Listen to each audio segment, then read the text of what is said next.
Imagine a single city, starting as nothing more than a cluster of huts, and then rising to control the entire known world.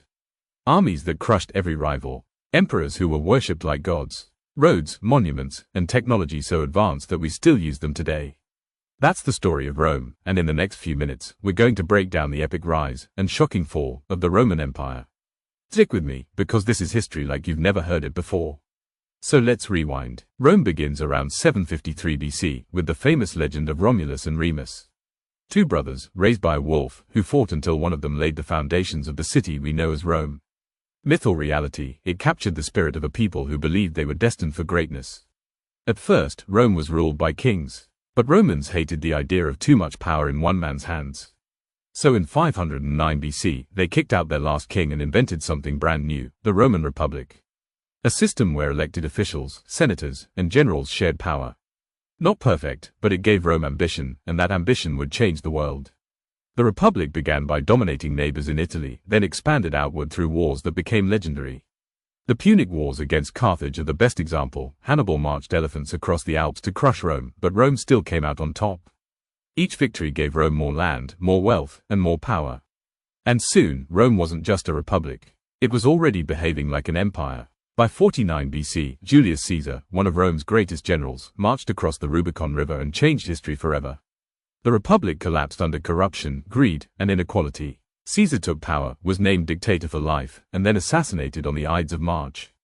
But instead of saving the republic, his murder opened the door for something new.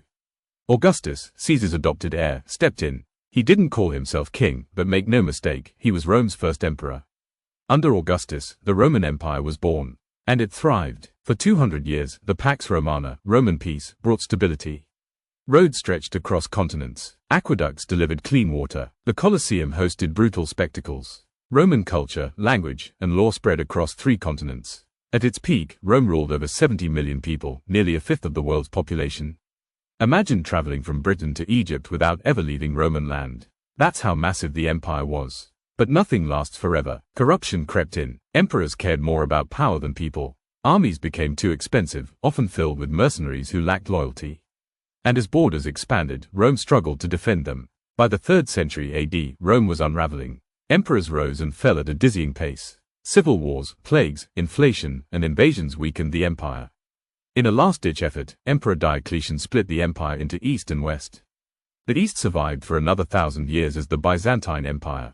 The West fell apart. Finally, in 476 AD, the Western Roman Empire collapsed.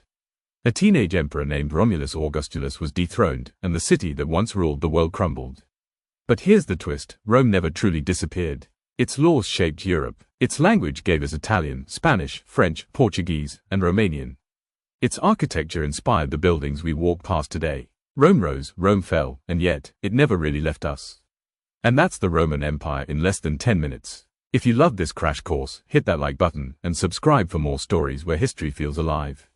Drop a comment below. Do you think Rome truly fell, or did it just evolve? I'd love to hear your take.